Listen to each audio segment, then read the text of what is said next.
Fraser कहते हैं कि जब मैं 8 साल का था तो मेरे घर के सामने एक फार्मर रहता था जिसका चिकन का फार्म था। पता नहीं क्यों मुझे ये बिजनेस बहुत अच्छा लगा। मुझे लगा कि इस बिजनेस में तो बहुत कम एफर्ट है, बस चिकन्स को खाना खाने के लिए खाना दो और उसके बाद उनके अंडे मार्केट में बेच दो। तो मैं ये सोचकर उस फार्मर के पास गया और उससे रिक्वेस्ट करी कि वो मुझे कुछ अंडे दे दे, और उस फार्मर ने हमें एक बॉक्स में काफी सारे अंडे फ्री में दे दिए। उसके बाद मैं अपने पेरेंट्स के पास गया और उन्हें अपना नया बिजनेस प्लान बताया कि इन एग्स को मैं हैच करूंगा जिससे मुर्गियां पैदा होंगी और जब वो अंडे देगी तो मैं उसे बेच दूंगा।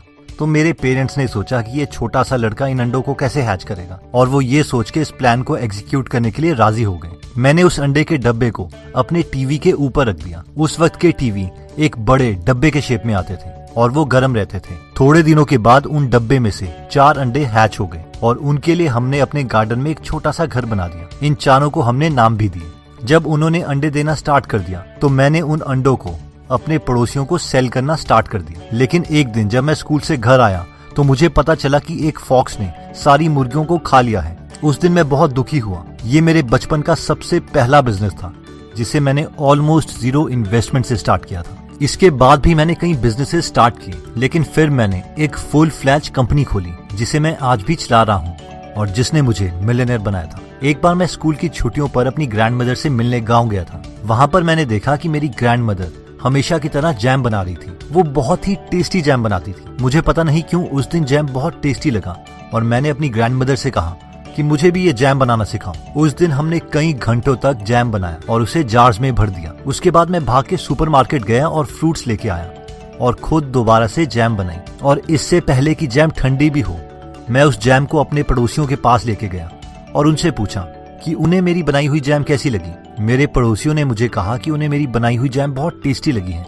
और वो मुझे इनके लिए पैसे भी दे सकते हैं। इसके बाद मैंने कंटिन्यूसली अपने पड़ोसियों को जैम बेचना स्टार्ट कर दिया। एक लोकल न्यूज़पेपर ने मेरी स्टोरी भी कवर की कि कैसे एक 15 साल का लड़का जैम बना के बिजनेस स्टार्ट कर रहा है। इसके बाद एक ऐसा पॉइंट आ गया था जब मैं पूरा दिन अपने घर के किचन में सिर्फ जैम ही बना रहा होता था और हर हफ्ते 1000 जैम की बॉटल्स बेचता था।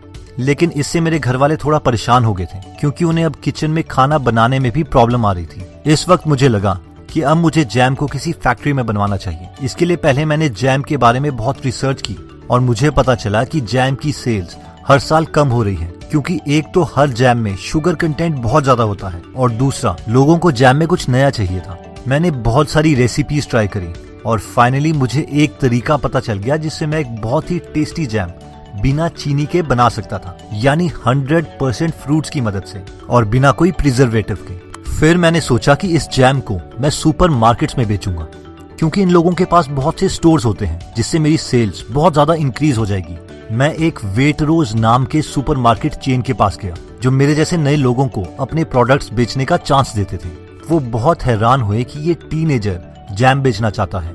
उसने मुझसे कहा कि उसे मेरा 100% फ्रूट जैम का आइडिया बहुत अच्छा लगा, लेकिन पहले मुझे इसके लिए प्रॉपर पैकेजिंग तैयार करनी पड़ेगी, एक ब्रांड बनाना पड़ेगा, इसका प्राइस कम करना पड़ेगा और थोड़ी सी रेसिपीज में चेंज करना पड़ेगा, तभी वो मेरे जैम को अपने सुपरमार्केट में बेचने के लिए तैयार होगा। इतना सुनने के बाद मैं बहुत खुश हुआ और ये मेरा सपना बन गया कि मुझे अपने जैम को एक सक्सेसफुल प्रोडक्ट बनाना है। मैं काफी डिजाइनर से, मार्केटिंग के लोगों से मिला और हमने इस जैम का नाम सुपर जैम रखा। इसके लिए मैंने बहुत सारे पैकेजेस तैयार करे क्योंकि सुपर जैम सुपर ह्यूमन की तरह लगता था। तो इस ब्रांड के लिए हमने काफी सारी स्टोरीज तैयार की जिससे हम इस ब्रांड के बारे में लोगों को बता सके। फिर मैं जैम की फैक्ट्रीज के चक्कर काटने लग गया ताकि वो मेरे लिए जैम बनाने के लिए तैयार हो जाएं, जिससे मैं लार्ज स्केल में जैम प्रोड्यूस कर सकूं। ज्यादातर हर फैक्ट्री ओनर ने मुझे जैम बनाने के लिए मना कर दिया।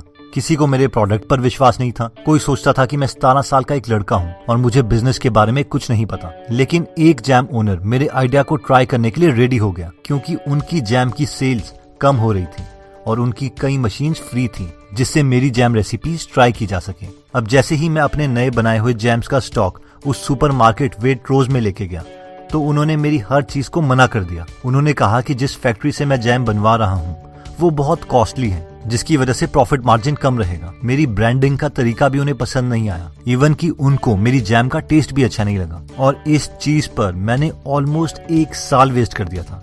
थोड़े दिन मैं परेशान रहा, लेकिन मैंने फिर से ट्राई करने की सोची। मैं दोबारा एक्सपर्ट से मिला और उन्होंने मुझे पैकेजिंग की इम्पोर्टेंस के बारे में बताया कि किस तरीके से एक अच्छी पैकेजिंग प्रोडक्ट की परसीव्ड वैल्यू को बहुत बड़ा कर सकती है। उन्होंने मुझे ऐसे एग्जाम्पल्स बताए जहां पर एक पैकेजिंग को चेंज करके सेल्स बहुत बढ़ गई थी।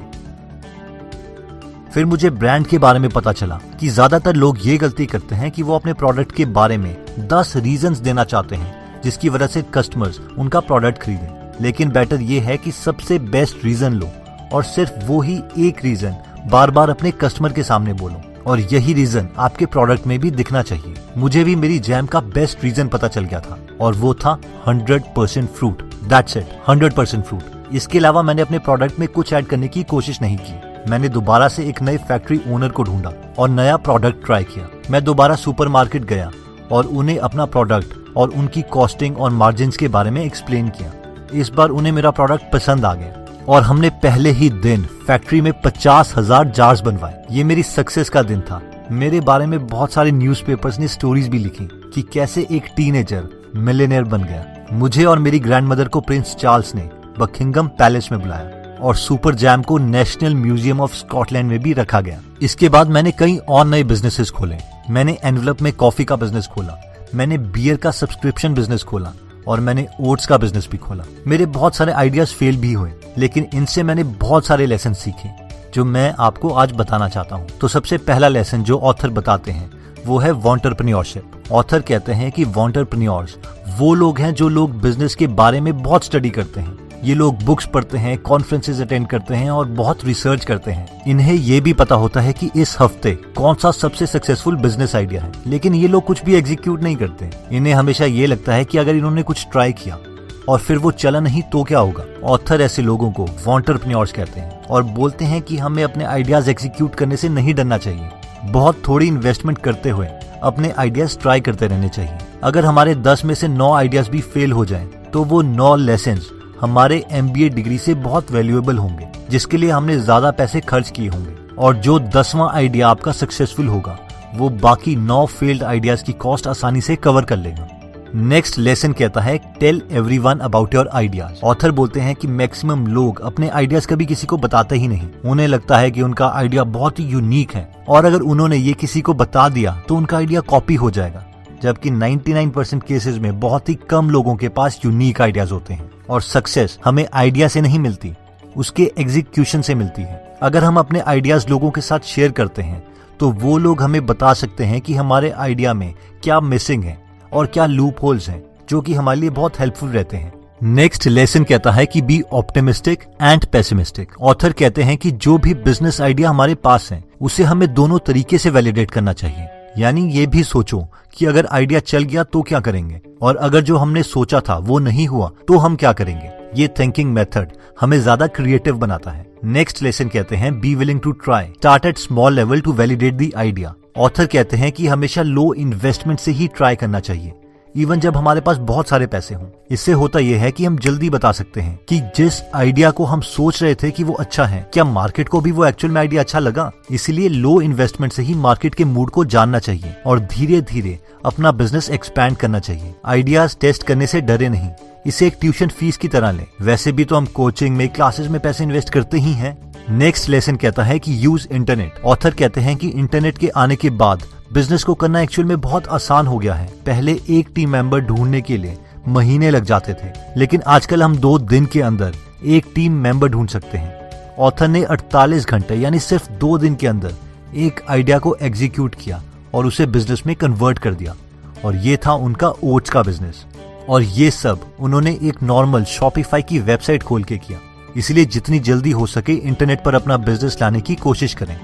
नेक्स्ट लेसन कहता है add story to explain ideas. Author कहते हैं कि मैं अभी तक अपने सुपर जैम के बिजनेस को स्टोरीज के रूप में एक्सप्लेन करता हूँ। ये मेथड ब्रांडिंग के लिए बहुत अच्छा है और इससे हमारे कस्टमर्स हमारे साथ इमोशनल लेवल पर कनेक्ट हो जाते हैं। तो दोस्तों, इस वीडियो में हमने देखा कि किस तरीके से एक मिडिल क्लास लड़का मिलियनेयर बन गया, और वो भी बिना कोई ज्यादा पैसे इन्वेस्ट किए हुए। उन्होंने इस जर्नी में बहुत सारे लेसन सीखे हैं, जैसे कि वॉन्टरप्रेन्योरशिप से बचें, यानी सिर्फ आइडिया से कुछ नहीं होता। आइडिया तो सबके पास है, जो चीज मैटर करती है वो है एग्जीक्यूशन। नेक्स्ट हमने देखा कि अपने आइडियाज किसी को बताने से डरे नहीं, क्योंकि दूसरा इंसान आपको आपके आइडियाज के लूप होल्स बता सकता है।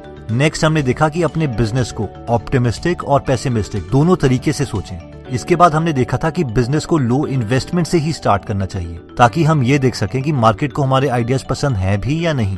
और जब बिजनेस चलने लगे तो बिजनेस से ही कमाए हुए पैसों को इन्वेस्ट करें। नेक्स्ट हमने देखा था कि आजकल इंटरनेट की मदद से हम अपने बिजनेस को बहुत जल्दी एक्सपैंड कर सकते हैं। हम पूरी मैनकाइंड में पहली ऐसी जनरेशन है जिसे ये अपॉर्चुनिटी मिली है, इसलिए इसे जरूर यूज करें। और फाइनली हमने देखा था कि स्टोरी एक बहुत ही इफेक्टिव तरीका है अपने कस्टमर्स को बताने का कि आपका ब्रांड क्या वैल्यू प्रोवाइड कर सकता है। दोस्तों, ये सारी बातें हमने आपको फ्रेजर डोहार्टी की बुक 48 आवर्स स्टार्टअप से बताई है। ऑथर बोलते हैं कि मैंने ये बुक इसीलिए लिखी है ताकि आप लोग उन गलतियों से बच सको जो मैंने की थी, और जॉब के बजाय एक बिजनेस क्रिएट कर सको और उस फ्रीडम और सक्सेस को एक्सपीरियंस कर सको जो मैंने किया था। और इसीलिए हमने आपके लिए गीगल ऐप बनाई है ताकि आप बुक्स को पढ़कर जल्दी सक्सेसफुल हो सकें और औरों की गलतियों से सीख सकें। इस ऐप में आप बहुत सी बिजनेस बुक्स की समरीज फ्री में सुन सकते हैं और पढ़ सकते हैं, जैसे कि rich dad poor dad, lean startup, $100 startup, 4 hour work week, rework, influence, Steve Jobs, who moved my cheese, story branding and many many many more. तो अगर आप फ्री में हिंदी ऑडियो बुक समरी सुनना चाहते हैं तो डिस्क्रिप्शन में दिए हुए लिंक पे जाके आप हमारी गीगल ऐप डाउनलोड कर सकते हैं।